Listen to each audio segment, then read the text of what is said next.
Here's a riddle. What is something that much of the ATP Tour workforce has that Roger Federer, Rafa Nadal, and Novak Djokovic all defiantly lack?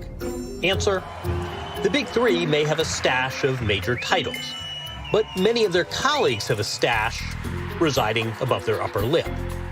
While attention is, as it should be, focused at the top, the holy trinity of players closing in on 60 majors among them, this has obscured another point.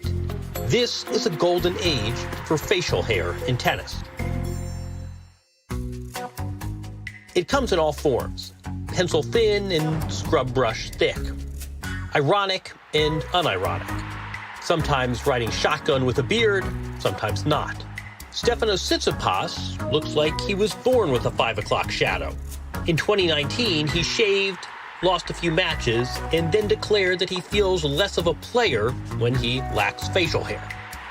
The mustache in tennis has a rich history. There was a time that Stan Smith's most famous accessory was not his shoes. The signature of John Newcombe was, and still is, the upside-down U under his nose. Newcombe may have beaten Jan Tiriac in their head-to-head match, but you could argue he trails Tiriac face-to-face. Jimmy Connors sometimes played with a stash and even went full beard. Same, of course, for AA and BB, Andre Agassi and Bjorn Borg. Then there's Marcelo Rios, who looked like a hipster when he played and still does today. Why the clean shaves among the big three? A combination of form and function. These are stars with clean-cut images to maintain. Heck, Roger Federer even spent years endorsing Gillette. He can't look like a roadie for Metallica. He briefly went without shaving, but his wife and daughters gently encouraged him otherwise. Also, you have to be comfortable on the court. Just as Andy Murray once administered himself a mid-match haircut, pruning one less distraction, Nadal grew a COVID beard and then took it away as soon as he returned to playing. The big three may set the standard for tennis, but they don't necessarily set the style. They may live in comfort, but they also live on the razor's edge.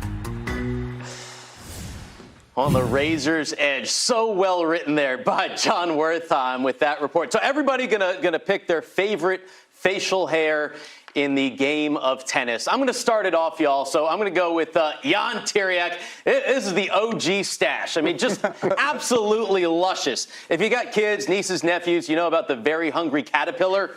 This little nose bug has helped himself to second servings of all the food. How about this? Jan Tiriac. I mean, it does not get better than that. Paul, who do you got? That's a solid choice, but I went with somebody you guys might not have gone with, and I think Jim maybe would go on. Look at the guy on the right, the old coach. Look at Pepe. He looked at on the left. He went a little crazy in his playing days. He went full Abe Lincoln, didn't he? I'll tell you, he was going Abe Lincoln in his playing days. Now he's our clean-cut friend with all the brain power that anyone could want in tennis. But I love the olden day look, a little Abe Lincoln-ish. Strong to very strong.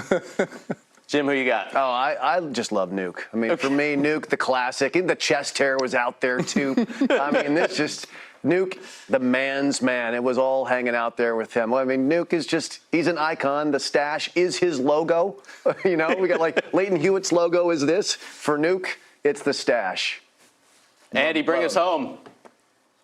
Yeah, well, you know, Steve, contrary to guys like you who shave 10 times a week, I'm going to go with our friend Andre Agassi. Now, he went from like the kind of half mullet, half hairpiece beard situation, comes out in 95, reinvigorated after the finish in 94. He's like, I'm a pirate. I will kick your ass, make you walk the plank. I'm going to dominate the goatee. Andre may not be the most physical, but it meant a lot. He was winning while he did that. I like that. He is the pirate coming out. Well, Andy, I hear you have one more. Well, I wanted to see what you all would look like if you have actually upped your stash game. So here we are, the very boring broadcast team of tennis. Oh, there we go. And there we go. Wow. That's it. If only. I got the old Raleigh fingers. Remember the Raleigh fingers? Yeah. They couldn't find any kind of coloring that would work with what I've got, so that's what they went with. I like, it's a little French for Jim. Yours is like horsehair.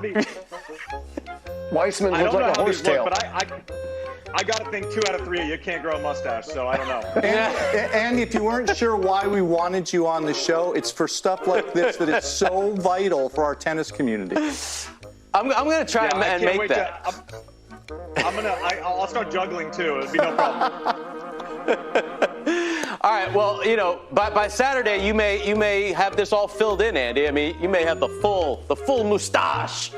All right, we're gonna get back on track. We'll be back after this. Exhausted. We don't.